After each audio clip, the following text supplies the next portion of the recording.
संजय मयूख जी हमारे मीडिया के उप प्रमुख भी हम लोगों के मध्य हैं। हरदीपुरी जी।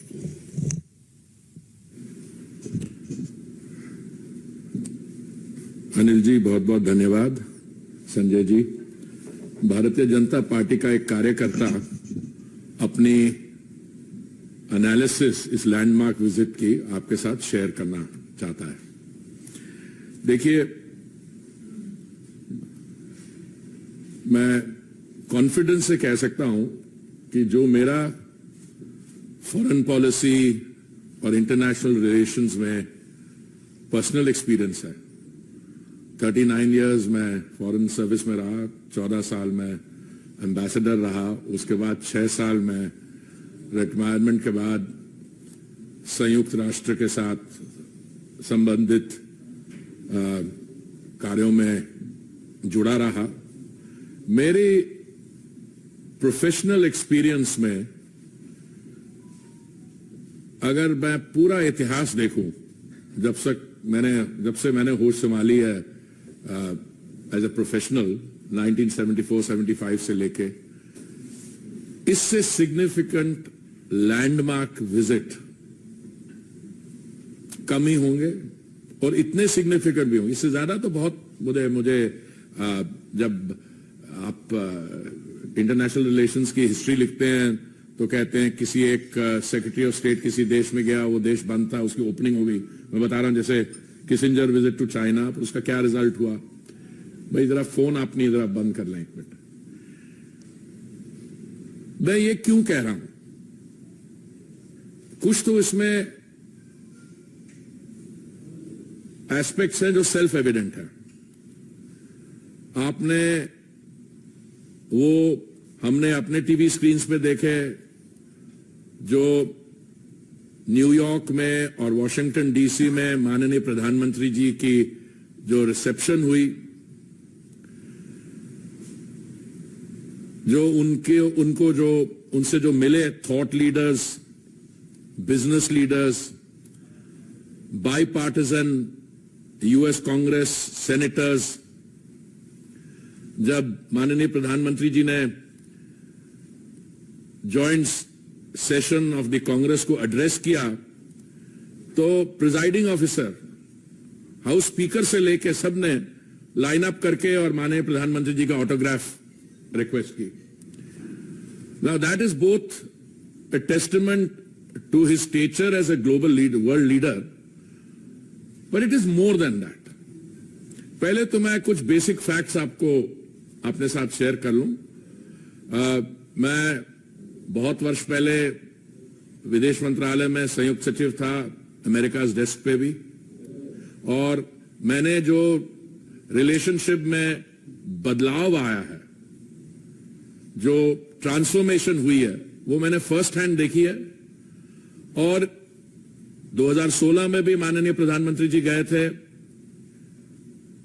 उन्होंने तब भी जॉइंट सेशन एड्रेस की थी। पर मैं समझता हूं कि दुनिया में शायद तीन का मुझे पता है लीडर्स हैं who have been invited to address the joint session of the Congress on 2 occasions. अगर आप पूरा हिस्ट्री देखें तो नेल्सन मंडेला और विंस्टन चर्चिल, तो वो वॉर टाइम प्राइम मिनिस्टर थे, और उसके बाद और नेल्सन मंडेला जो एंटी अपार्थाइड स्ट्रगल था वो था। उसके बाद किसी देश का कोई बड़ा स्पेशल रिलेशनशिप हो यूएस के साथ, कुछ वो जैसे इजराइल का, वो मैं समझता हूं, बट उनकी it's very much part of the domestic scene also. So he was given the red carpet treatment. अच्छा, हमारे यहाँ कुछ हमारे मित्र लोग हैं जो ब्रॉडली विरोधी दलों में पाए जाते हैं, वो कहते जी इस विजिट का वहां क्या असर हुआ। तो आज मैं उनकी खुशी के लिए, उनको काम करने के लिए जो कवरेज विजिट की हुई है, New York Times, Washington Post, Wall Street Journal, तो ये कहना कि नहीं इस visit is not being taken seriously there. देखिए, एक तो विजिट की ऑप्टिक्स है, और मैं कह रहा हूं कि अगर कोई वो जो सम अप होता है ना, दिस इज द मोमेंट। अगर कोई बायलैटरल विजिट एक क्रिटिकल डेफिनेशन पे नया डॉन प्रोड्यूस करती है. This was that visit. और जब राष्ट्रपति बाइडेन ने माननीय प्रधानमंत्री जी को एक लाल रंग की टी शर्ट प्रेजेंट की, AI is the future. Now AI is artificial intelligence. वहां लिखा AI is the future, America, India is the future. इसलिए मैं ऑप्टिक्स पे आप लोगों के सवाल होंगे, मैं आऊंगा, और जो लैंडमार्क विजिट हुई पर मैं आज आपका धन्यवाद देना चाहता हूं, क्योंकि कुछ ऐसे विजिट के सब्सटैंटिव अचीवमेंट्स हैं, आउटकम्स हैं, मैं समझता हूं उन पे शायद अभी फोकस होना शुरू नहीं हुआ. और these are embodied in the joint statement. और जॉइंट स्टेटमेंट शायद 58 पैराग्राफ की है, पता नहीं आप में से कितना लगे. मैं उसमें से 5-6 जो रियली सब्सटैंटिव मेरे हिसाब से आउटकम्स हैं वो मैं आपके साथ शेयर करना चाहता हूं. Inauguration of ISET, initiative on critical and emerging technologies, जो हुई है January 23 as a major milestone in US-India relations. NASA, आप नासा जानते हैं, इसरो को भी जानते हैं, to develop a strategic framework for human space flight cooperation by 2023. इसका आप मायना पूरा समझ रहे हैं. अगर इसरो और नासा कोऑपरेट करेंगे space flight, human space flight cooperation, उसका क्या मतलब है आगे जाते. और president Biden appreciated India's signing of the Artemis Accord, which will advance a common vision of space exploration for the benefit of mankind. देखिए, पहले हम टेक्नोलॉजी की बात करते थे, हम डिफेंस की बात करते थे, अब ये जो कटिंग एज कोऑपरेशन है स्पेस सेक्टर में. Strategic signing of an MOU on semiconductor supply chain and innovation. Micron Technology to invest up to $825 million to build a new semiconductor assembly and test facility in India. Creating secure and trusted telecommunications. Public-private cooperation between vendors and cooperation, India's Bharat 6G Alliance and US Next G Alliance, a trusted network, trusted sources, bilateral framework.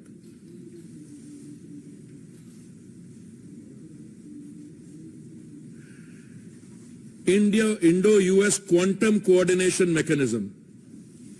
अभी हाल में आपने देखा था जो cabinet के decision हुआ है हमारे यहां, और launch of a $2 million grant program under the US-India Science and Technology Endowment Fund for the joint development and commercialization of artificial intelligence and quantum technologies. 35 innovative joint research collaboration in emerging technologies. US supports India's leadership as chair of the Global Partnership on Artificial Intelligence, applauded Google's intent to continue investing through its $10 billion India Digitization Fund. $140 million in-kind contribution from the Indian Department of Atomic Energy to the US Department of Energy's Fermi National Laboratory. अब आइए आप defence partnership पे. Defense Industrial Cooperation Roadmap, concluding a security supply arrangement and initiate discussions about reciprocal defense procurement agreement. और जो एक मैं समझता हूं बहुत ही महत्वपूर्ण इसमें MOU साइन हुआ है जनरल इलेक्ट्रिक और हिंदुस्तान एरोनॉटिक्स के बीच, जिसमें GE के F414 जेट इंजन्स का भारत में manufacture for the light combat aircraft Mark II, और आप जॉइंट स्टेटमेंट में पढ़े वहां पे it is to enable tech transfer as well. India's emergence as a hub for maintenance and repair for forward deployed US Navy assets.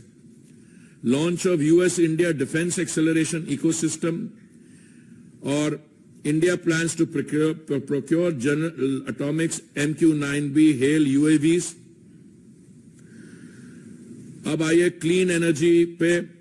US-India Climate and Clean Energy Agenda 2030 Partnership and Strategic Clean Energy Partnership. India's decision to co-lead the multilateral hydrogen breakthrough agenda, decarbonizing the transport sector. और मेरे मंत्रालय से एक जुड़ी हुई है global biofuels alliance, जो हम अपनी G20 की अध्यक्षता में फ्लोट कर रहे हैं जुलाई में। इसमें यूएस और इंडिया लीड ले रहे हैं। अच्छा, एक और, अभी आप सब सुनते हैं कि ग्रीन एनर्जी की हम बात करते हैं, अगली जनरेशन की सारी ऑटोमोबाइल्स की रोल आउट इलेक्ट्रिक व्हीकल्स की है। तो एक बड़ी important, US welcomes India as the newest partner in the minerals security partnership. Then nuclear energy in global decarbonization, lifestyle and environment life initiative हमारे प्रधानमंत्री का। तो मैं ये आपको मैंने कुछ इसलिए हाईलाइट की है बिकॉज मैं आपसे ये शेयर करना चाहता हूं। एक विजिट होती है, वो अपने आप में लैंडमार्क विजिट है, उसकी सिग्निफिकेंस, उसकी मैसेजिंग जो है बिल्कुल क्लियर है। अब मुझसे किसी ने पूछा इसके हमारे बगल वाले देशों पे क्या असर होगा, तो मैं आपको उसके बारे में बताना चाहता हूं। United State and India stand together to counter global terrorism and unequivocally condemn terrorism and violent extremism in all its forms and manifestation. ये तो स्टेटमेंट है। जो भी देश आतंकवाद के खिलाफ होते हैं, ये जनरल फैसले, पर ये आप सुनिए। They strongly condemned cross-border terrorism, the use of terrorist proxies, and called on Pakistan to take immediate action to ensure that no territory under its control is used for terrorist attacks. देखिए, this line itself, because हमारे यहाँ बड़ी कुछ हमारे past experience भी रहा है कि जो हमारा बगल वाला देश है, उनके जो एक्टिविटीज रही हैं, हम अक्सर उनको we describe them as the epicenter of terrorism, and for good reason. But for a joint statement with such categorical language, ये मैं आपकी attention draw कर रहा हूं। Strong support for a peaceful, secure and stable Afghanistan, long-term strategic partnership between the I2U2, that is India, Israel, United Arab Emirates and United States. Commitment to an open, secure, inclusive, safe, interoperable and reliable internet. These were some of the landmark decisions taken. In decisions, in agreements को prepare करने के लिए बहुत मेहनत हुई है। The concerned ministries led by the Ministry of External Affairs पे काम किया। इनकी implementation पे equally बहुत काम होगा। और उससे ये visit marks the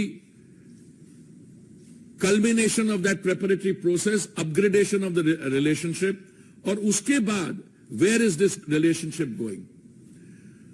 अब मैंने जो भी कमेंट्रीज पढ़ी हैं, सिर्फ हमारे यहाँ नहीं, हमारे जो 7 लोग जिनकी थिंकिंग हमारे जैसी है, पर मैंने बाहर के जो कमेंटेटर्स हैं, थिंक टैंक्स हैं, उन्होंने कहा कि India US bilateral relationship will be a defining relationship for the 21st century. इसका इंपैक्ट सब रीजनली, रीजनली और ग्लोबल जियोपॉलिटिक्स में होगा। और ये रिलेशनशिप, जैसे प्रधानमंत्री जी बता रहे थे, देखिए हम टेक्नोलॉजी पे इन्वेस्ट करते हैं, उस टेक्नोलॉजी पे जो उसका जो आउटकम होगा, उसके लिए markets, 2 large markets, United states today is what, a 23-24 trillion dollar economy. जब माननीय प्रधानमंत्री जी पिछली बार वहां गए थे, तो हम दुनिया भर में, विश्व भर में 6ठे स्थान पे थे अर्थव्यवस्था, 10वें स्थान पे थे। आज हम 5वें स्थान पे है, and we are on the way, on the road to becoming the 3rd largest economy. इस समय हमारा बायलैटरल ट्रेड 191 बिलियन है। ये 2014 से डबल हुआ है। और मुझे ये सारे जो एग्रीमेंट्स हो रहे हैं और जो उनके यहां से यहां इन्वेस्टमेंट हो रही है, इंडिया से जो वहां इन्वेस्टमेंट हो रही है, देखिए मैं आपको 1-2 उदाहरण देता हूं। एयर इंडिया की प्राइवेटाइजेशन के बाद हमारे सिविल एविएशन सेक्टर को एक बहुत बड़ा बूस्ट मिला है।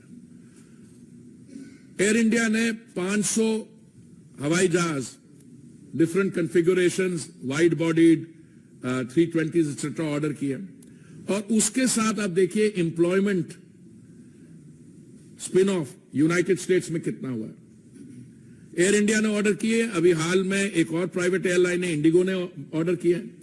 तो दुनिया भर में अगर आप सिचुएशन देखिए, India is not only a bright spot, a fastest growing economy, but the employment opportunity that the Indian growth story is generating, not only for the United States but for Europe. Airbus is a European conglomerate. All this is happening and contributing to global growth. हमारे बीच में bilaterally trade disagreements रहे हैं. A very welcome feature of this is कि हमारे जो 6 trade dispute ongoing हैं, उनको हमने तय कर लिया कि इनको हम आपस में bilaterally resolve कर देंगे outside the World Trade Organization processes. मुझे पता नहीं हमारे यहाँ से कितने हमारे विद्यार्थी वहां पढ़ने जाते हैं, पर मुझे लगता है कि हम में सब लोग, हम जो बैठे हुए हैं, हमारे परिवार में से हमारे जानने पहचाने वाले, एक उनको ये समस्या होती थी कि जो H1B वीजा पे गया या स्टूडेंट्स या कोई और काम करने गए हैं वहां पे, उनको अपने वीजा के रिन्यूअल के लिए देश से बाहर जाना पड़ता था। तो अभी एक पायलट प्रोजेक्ट शुरू किया है जिसमें एक एक्सपैंडेड पूल होगा बाद में H1B and L visa holders के लिए। तो उनकी जो वीजा रिन्यूअल्स हैं वो domestically without having to go abroad हो जाएगा। This was a long pending demand. अभी मैं जैसे मैंने कहा, अभी तो ये it's only a pilot project, but this is likely to expand to get a much broader coverage. देखिए, रिलेशंस बिटवीन टू कंट्रीज आजकल की दुनिया में आप देखते हैं कि सारी आपको यहां बैठ के आप आईफोन पे कम्युनिकेट कर सकते हैं, पर फिर भी जो गवर्नमेंट्स होती हैं उनको इकोसिस्टम बनाना होता है। तो अमेरिका ने निर्णय लिया है कि वो 2 नए कॉन्सुलेट्स खोलेंगे, बंगलुरु और अहमदाबाद में। और हमने जो निर्णय लिया था पहले सिएटल में कॉन्सुलेट खोलने का, उसको हम ऑपरेशनलाइज करेंगे और दोनों देश तय करेंगे एक और इंडिया कॉन्सुलेट कहां खोलेगा। मेडिकल हेल्थ इशू एरियाज में बहुत ऑल्सो भी डेवलपमेंट्स हुए हैं और हमने उनका धन्यवाद किया। Repatriation of antiquities to India by the United States, interest in working quickly towards a cultural property agreement also. So I'll stop here. I'll be very happy to take questions both on the substantive outcomes and in any related aspect of the visit that you might have an interest in. जी, आप अब identify करिए, sorry.